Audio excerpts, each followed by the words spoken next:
पण मग आता कुठे लावायच्या ते तुम्हाला कॉर्डिनेट करावं लागेल. नाही एसीपी आणि तुम्ही नाही यावेळेस नाही आजच कॉर्डिनेट करून मधून करतो. या गर्दीत नको आपण लहान मुलं आहेत, स्त्रिया आहेत, त्यांना कधी कधी थोडा अनकम्फर्टेबल आणि निघून जातात. त्यामुळे टॉप प्रायोरिटीवर तुम्ही आयडेंटिफाय करा कुठे जागा आहे. आणि मी विनंती करेन कॉर्पोरेशनला की आपण यासाठी खर्च देखील करू शकतो. सार्वजनिक उत्सवामध्ये मला वाटतं कॉर्पोरेशनकडे फंड असेल काही अडचण नाही.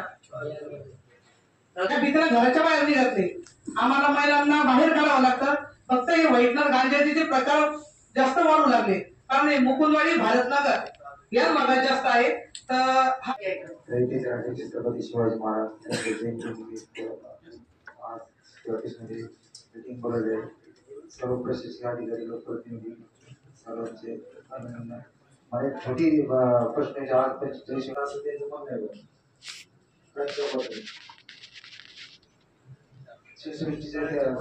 क्रांती चौकाच्या मध्ये शिवसृष्टी आहे तिथं स्वच्छता राबवली जाते.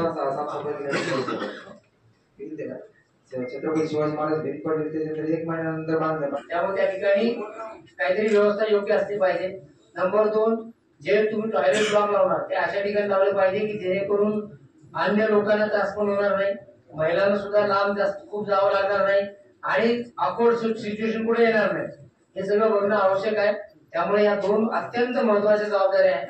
आपण या ठिकाणी क्वांटिटीची मीटिंग घेतो. याचा अर्थच आहे शिवाजी महाराजांना आपण पाहिलेलं आहे ते आग्र्याला जाताना पाहिलेलं आहे, तिथं सुटका पाहिलेली आहे किंवा आणखी इतर भाग पाहिलेले आहे. परंतु त्याच्या पूर्वीचा इतिहास एक नाटककारांनी उत्कृष्ट नाटक लिहिलेलं आहे, त्याचं सुद्धा सादरीकरण या शहरामध्ये होणार. पूर्वीचं काय अफजलखानचा पुतळा काढला म्हणजे शिवाजी महाराज झालेत का? तर त्यापूर्वीचे शिवाजी महाराज असलेलं त्यांचं रयतेचं राज्य त्याच्यावर आधारित एक नाटक, मोठं चांगलं नाटक आणि अत्यंत मोठ्या कलाकारांनी ते सादरीकरण करतात. त्याचा एक प्रयोग आपल्याकडे होणार आहे. शिवबा नाटकाचं नाव मला सांगता येणार नाही, परंतु ते एक नाटक ते घेत आहे आणि अत्यंत मोठं नाटक आहे. मी त्यांना एक सांगितलं की ते नाटक घेताना सुद्धा स्पॉट असा निवडा जेणेकरून सर्वांना पाहता येईल आणि शांततेने पाहता येईल. अवधूत गुप्तेंचा सुद्धा एक कार्यक्रम आहे, तो आणखी शिंदे काय शिंदे आदर शिंदेचा सुद्धा आपण कार्यक्रम घ्यायचा आणि हे सर्व माननीय चंद्रकांत खैरे साहेब, पृथ्वीराज भाऊ, यावर्षीचे अध्यक्ष बोरसेजी, अविनाश पवारजी, प्राध्यापक महाराज साहेब, उपस्थित सर्व मंडळाचे पदाधिकारी, प्रमुख, माझे सहकारी अधिकारी, पोलीस उपायुक्त नवनीत कावत, पोलीस उपायुक्त नितीन बगाटे, माझे सर्व सहाय्यक पोलीस आयुक्त, सर्व पोलीस निरीक्षक, उपस्थित सर्व बंधू आणि भगिनी, सर्वप्रथम मी या छत्रपती शिवचरित्र पारायण सप्ताहाच्या निमित्ताने आपण सर्वांना शुभेच्छा देतो. शिवजयंती 16 हा मला असं वाटतं की आपल्या या वर्षभरातला जो एक सर्वात मोठा असा हा उत्सव. शिवराय हे काही एका विशिष्ट जाती धर्मात किंवा एका विशिष्ट ध्वजसमूहाचे नेतृत्व करत नव्हते किंवा ते त्यांची जी शिकवण आहे, त्यांची जी आपल्याला आपल्या जीवनामधली चालना जी त्यांच्याकडून मिळते, जबरदस्तपणे त्या ठिकाणी सुरुवात आहे. 1970 ला सगळ्यात पहिली जर स्थापन केली असेल नोंदणी त्या ठिकाणी आम्ही सर्वजण होतो. गौरीपुरात नवपुराणांचे पूजन केलं आणि ती सुरुवात केली. त्याच्या संध्याकाळी गुलमंडीवर शिवचरित्राचं कीर्तन केलं होतं कृष्णबुवा सिंगरराव महाराजांचा, तिथून सुरुवात आहे. आणि मग नंतर मग 2ऱ्या वर्षापासून 3ऱ्या वर्षापासून मिरवणूक काढायला सुरुवात केली. अगदी मिरवणूक शांततेने त्या ठिकाणी पार पाडायचे, कारण भाऊचा आवाज आला की सगळे कार्यकर्ते शांत राहायचे, आम्ही पण शांत राहतो. पण त्याच्यानंतर मग आपल्या ही मिरवणूक सतत होती.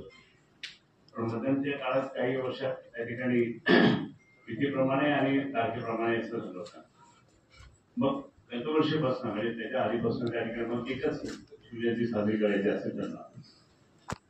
पण झालं काय की आपली मिरवणूक जे काढायचो तो आपण कोरोनाच्या नंतर ती मिरवणूक काढणंच बंद केली.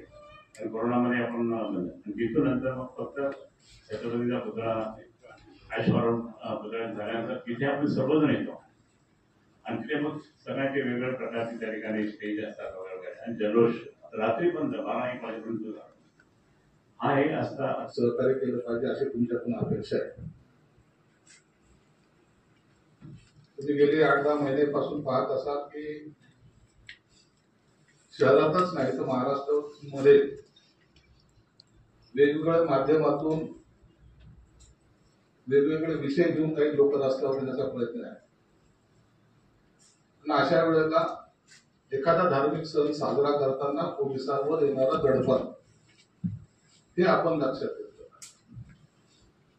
आपण बोलताना सर्व ठिकाणी असं सांगतो की बाबा आम्ही सर्व धर्मीय सर्वांना मिळून सर्वांना घेऊन आपण चांगल्या पद्धतीने साजरी करू. परंतु काही लोकांना हा प्रकार थोडासा ऑड वाटतो, थोडा पोचल्यासारखा वाटतो आणि म्हणून अशा वेळेला एक संयम ज्याला म्हणतात ते आपल्याला ठेवायचं. निश्चित शिवजयंती ही यावर्षी मोठ्या प्रमाणात नाही अति मोठ्या प्रमाणात साजरी होणार. एक वेगळं धोरण सुद्धा शासनाने सुद्धा ठेवलेलं आहे. आतापर्यंत सुद्धा त्याची कल्पना या शहरामध्ये का दिली गेली नाही मी त्याचा सुद्धा तुम्ही थोड्या वेळाने त्यांना विचारणार आहे की 350वी राज्याभिषेक हा शिवरायांचा आपण साजरा करताना शासनाने जवळपास प्रत्येक जिल्ह्याला 2 कोटी रुपये दिले आणि कलेक्टरला एक अधिकार दिलेला आहे की त्यांनी शिवाजी महाराजांच्या जीवनावर एक चांगला सांस्कृतिक कार्यक्रम जो समाजाला उपयोगाचा असेल समाजाचा हिताचा असेल असा साजरा करण्याचा मनोदय शासनाचा आहे आणि त्यासाठी 2 कोटी रुपये प्रत्येक जिल्ह्याला दिले. मला वाटतं शहरामध्ये कुठेही काहीही घडणार नाही त्याचे मला खात्री. हे यांचा बंदोबस्त झाला पाहिजे आणि हे सगळे टोकाला आहेत. मी तुम्हाला कमिशनर साहेबांनी पराठमध्ये सुद्धा सांगेल की कोणत्या भागामध्ये कुठं माणसं बसलेली आहे कुठं पोरं बसलेली आताही आहेत. मग तो पुर्लिक नगर मध्ये कुठं बसलेला आहे पडेगावच्या कोणत्या बॉर्डरला आहे नारेगावची तिथं कुठं चालू आहे हे मी बसल्या बसल्या तुम्हाला सांगू शकतो. परंतु हे जे आहे जिथं हा युवक वर्ग जातो आणि मग त्या भाषेच्या नादामध्ये येऊन मग एखाद्या मुलीची छेडछाड असेल एखाद्या महिलेची छेडछाड असेल एखाद्या मोटरसायकलला धक्का मारणं असेल हे जे प्रकार होतात ते प्रकार त्या ठिकाणी बंद होतील याकडे सगळ्यात जास्त असेल. आम्ही सर्वजण तुमच्या बरोबर आहोत. आमच्या या संभाजीनगर तुम्ही संभाजीनगरचेच आहात आणि तिथे कायमस्वरूपी इथंच राहणार आहे. हे झाले नाही रिटायर झालेले अधिकारी संभाजीनगर सोडत नाही नक्कीच आहे. मेच्या नंतर काही जाऊ मग चव्हाण कागद कुछ ताकि बस पृथ्वीराज पवार है टाइमपास के लिए तो वो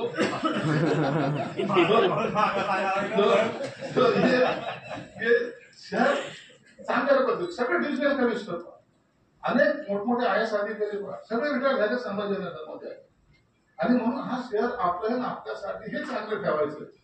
म्हणून आमच्या सगळ्यांचा तुम्हाला कम्प्लिटली सहकार्य असणार आहे. कुठेही कोणती घटना घडली तर तुमच्याकडच्या जबाबदारी ही आम्ही आमची म्हणून आम्ही घेणार आहोत. त्याबद्दल निश्चिंत राहा. फक्त अपेक्षा तुमच्याकडून एवढीच आहे की